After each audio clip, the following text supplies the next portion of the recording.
All right. Welcome. Like you, I am a Commander player and I enjoy playing this format. And like you, I enjoy getting together with my friends and just duking it out and playing some great Commander decks. Once in a while, we'll show up at our local game store to play, and there'll be quite a few of us there ready to go at it. If there's five of us, then we'll break out and play Kingmaker or whatever that format is, where one person is the king, you have a guard, you have two assassins and a usurper. Whatever that format is called, if you've played it before, you know what I'm talking about. And that's always fun. If there's seven people that show up, then we'll break down into a four-player pod and a three-player pod, and we'll do our thing, and it's all good. Once in a while, though, there'll be six of us that show up ready to play, and ideally, we would want to play against one another. That's why we all showed up there at the same time in the first place. But that's not possible. Well, it is possible with six people, but a six-player game tends to be extremely long, and it takes forever for your turn to come back around, and it's not the most fun, unfortunately. So what I've been trying to come up with is a six-player pod or a six-player variant that is both fun, fast, and just a little bit different. So today I present to you a format that I'm calling Melee for the moment. That name may change in time, but we'll see what happens here. So it is a six-player game. I've got tokens on the board to represent the players sitting at a table. So I have three people in this pod and three in this pod. So three people in two different pods. What will happen is everyone will start their life at 30 life instead of 40. And when the game begins, everyone shuffles their deck, gets their opening hand, and they start play at the same time. So both groups are going to start playing at the same time.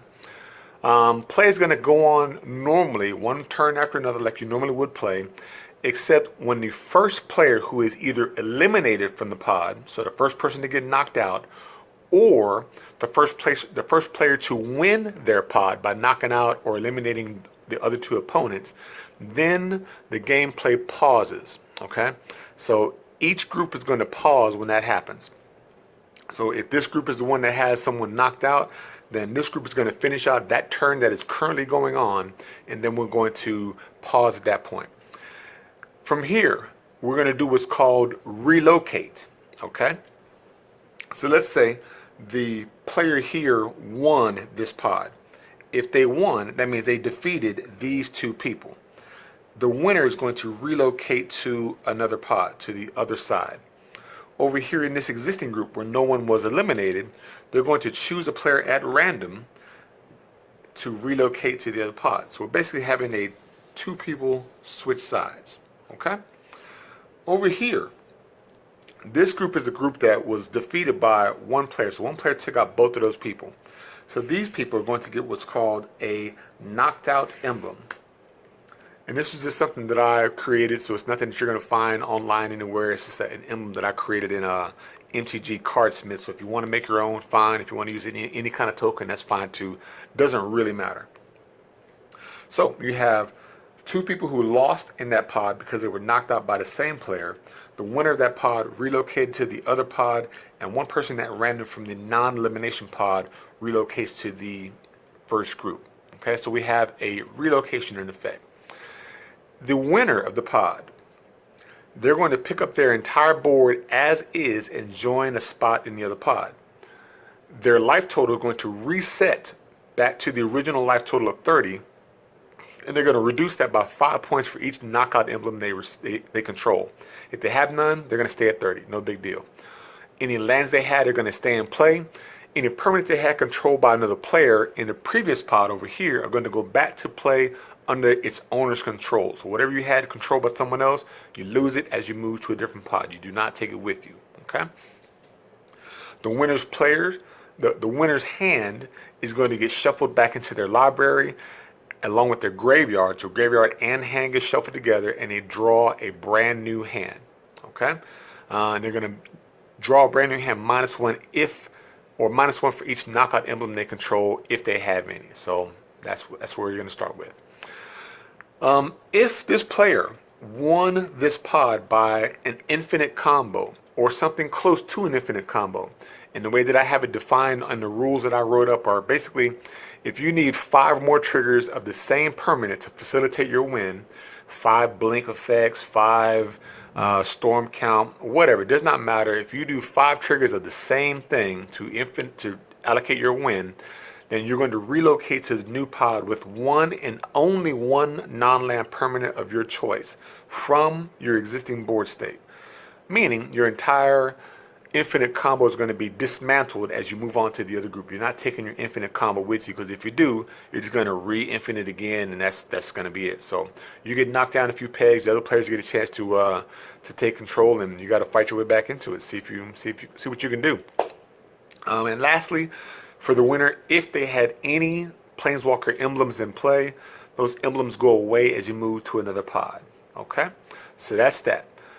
So let's say we have a single person eliminated. So one person has been knocked out of the pod instead of one person winning by knocking out these 2. If you're in a pod and you are the first person eliminated, you are knocked out.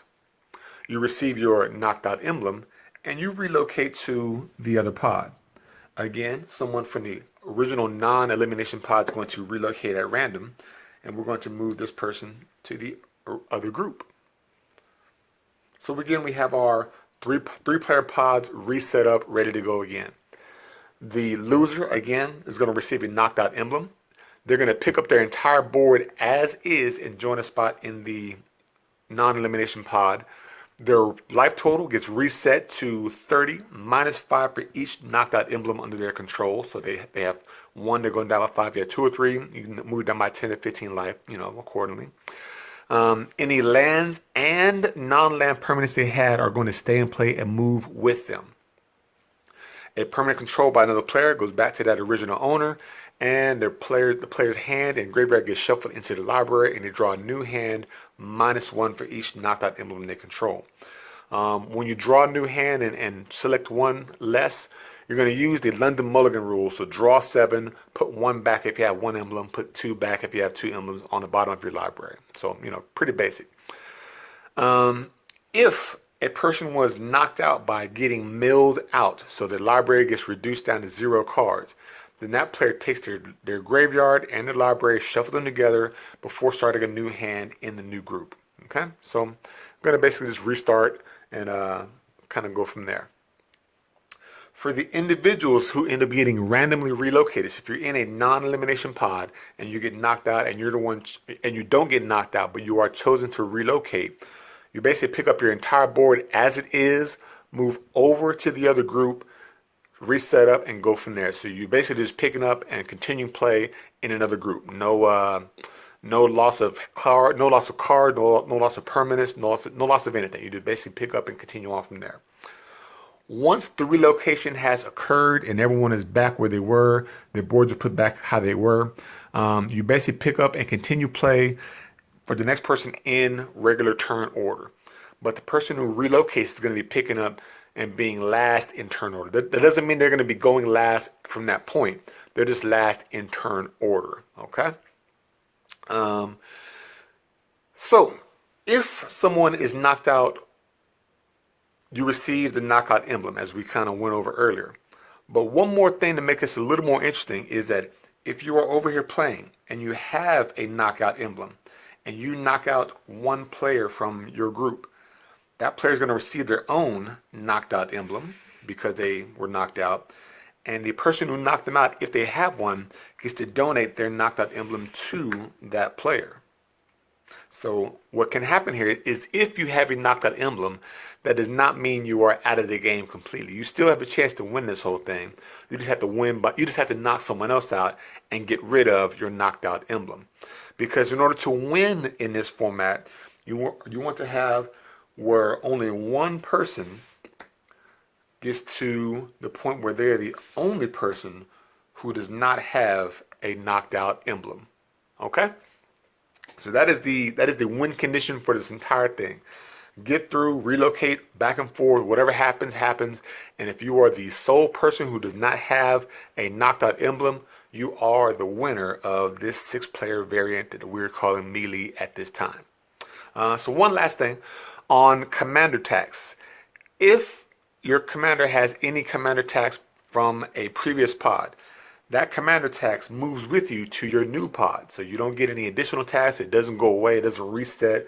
You keep that commander tax from one pod to the next. You're just continuing the gameplay just like you would in any other game.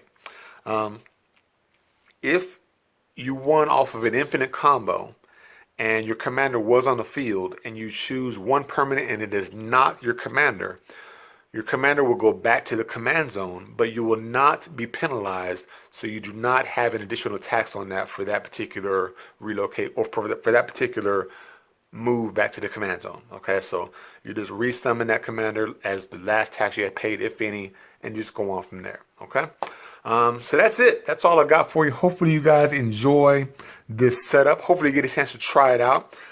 It is a very cool 6-player variant. Some friends and I have tried this out a couple times, and it is pretty fast paced since the life total starts at 30 and you're shuffling, moving from one place to the other.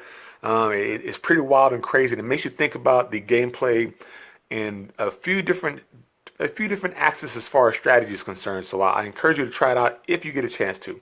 I'll have a link of the written description in the link below, so you can look it up and kind of read through the rule set and kind of see what we have here versus try to remember all that I've said here. And if you have any comments or if you do get a chance to try it out, let me know what you think, and I will talk to you all later.